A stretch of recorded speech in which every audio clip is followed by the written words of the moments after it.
আমি বললাম কি, পত্রিকা লেখলো কি, আশ্চর্য ব্যাপার। গতকালকে আমি একটা বক্তব্য রেখেছিলাম যে বাংলাদেশে মুক্তিযুদ্ধটা শুরু হয়েছিল কিভাবে, সেনাবাহিনীর দ্বারা। তাই আমি বুঝতে পারছি আমাদেরকে নিয়ে তারা খুব মজা পায়।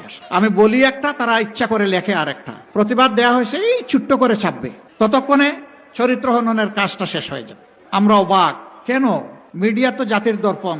তবে এটাও ঠিক, সব মিডিয়া এটা করে না। এই দুই একজন সমাজটাকে অস্থির করার জন্য, অশান্তিতে ফেলার জন্য দুই একজনই যথেষ্ট। তাদের সকলের প্রতি আমার বিনয়ী অনুরোধ, যা বলবো আপনার পছন্দ হয় ওইটাই প্রকাশ করবেন, প্রচার করবেন। যা বলবো না, আপনার মনের মাধুরী আর কল্পনা স্বপ্ন মিশিয়ে আমার কথা আপনি প্রচার করবেন না। যদি এটা করেন আমার উপরে জুলুম হবে। আমার কথা পছন্দ হয় না, আপনি ফেলে দেন, কিছুই প্রচার করিয়েন না। কিন্তু প্রচার করতে হলে আমার কথাটা হুবহু আমার মতো করে প্রচার করতে হবে।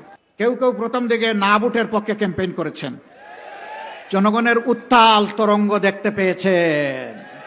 জনগণ পুরানা পচা রাজনীতি আর চায় না, পরিবার ব্যক্তি গোষ্ঠীতান্ত্রিক রাজনীতি চায় না, দলীয় সরকার দেখতে চায় না, জনগণ জনগণের সরকার দেখতে চায়। আলহামদুলিল্লাহ, অনেকে এখন আস্তে আস্তে বলা শুরু করেছেন আমরাও হা। ঠেলার নাম বাবাজি। জনগণের ঠেলা এটা ভীষণ শক্তিশালী ঠেলা। এটা সাগরের উত্থাল ঢেউকে থামিয়ে দেয়। যাদেরকে ভোট দিলে বাংলাদেশে আবার ফেসিবাদ ফিরে আসবে তাদেরকে ভোট দিবেন। যারা 5 আগস্টের পর থেকে জনগণের মাল খামছে, খাবলে কামড়ে খাওয়ার জন্য চতুর্দিকে তারা চাঁদা বাণিজ্য শুরু করেছে, ওদেরকে দিবেন। যারা মামলা বাণিজ্য করে নিরীহ মানুষকে হয়রানি করে তাদেরকে দিবেন। যারা দুর্নীতিবাজ এবং ঋণ খেলাপিদেরকে বগলের নিচে নিয়ে মানুষের ভাগ্য পরিবর্তনের কথা বলছে ওদেরকে দিবেন।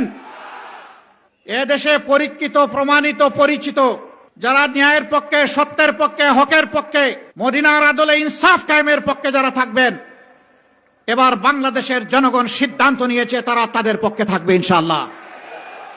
তাই গণজোয়ার শুধু ময়মনসিংহ না, আর সারা বাংলাদেশের একই চিত্র। ঢাকা বিশ্ববিদ্যালয় থেকে শুরু করেছে, আর আপাতত জগন্নাথ বিশ্ববিদ্যালয়ে গিয়ে একটু বিশ্রাম নিচ্ছে। যত বিশ্ববিদ্যালয় নির্বাচন হয়েছে সবগুলাতে আমাদের জুলাই যোদ্ধারা, তরুণ তরুণীরা, যুবক যুবতীরা জানিয়ে দিয়েছে আমরা ফেসিবাদের দূষরদের সাথে নাই। এখনই যারা মানুষের উপর অত্যাচার করে, নির্যাতন করে, চাঁদাবাজি করে, লুণ্ঠন করে জনগণের সম্পদ, ক্ষমতায় গেলে এরা কি করবে? সারা বাংলাদেশকে কামড় দিয়ে খেয়ে ফেলবে। মা বোনদের ইজ্জতের ধার ধারবে না। আর তারা দেখেছেন এদের নেতারা এখন এই হুঙ্কার দিয়ে বলে, যদি কেউ নেকাব হিজাব পরে আসে খুলে ফেলবা, বলে যে কাপড় খুলে নিবা। এরা কি মায়ের সন্তান না? এরা মায়ের ঘর থেকে জন্ম নেয় নাই? এরকম আচরণ যারা করবে এদেরকে মানুষ বলা যায়? আমি তার প্রতিবাদ করি, এখন আমার পিছনে লেগে গেছে। তোমাদের ওই সমস্ত লাগালাগির কোনো পরোয়াই করি না। পরোয়া করি শুধু আল্লাহ তাআলাকে, পরোয়া করি নিজের বিবেককে। বিবেক দিয়ে যেন কারো কোনো ক্ষতি না করি, সেইটাকেই পরোয়া করি। তোমাদের ওই সমস্ত জিনিসের জবাব দেওয়ার সময়ও আমার নাই।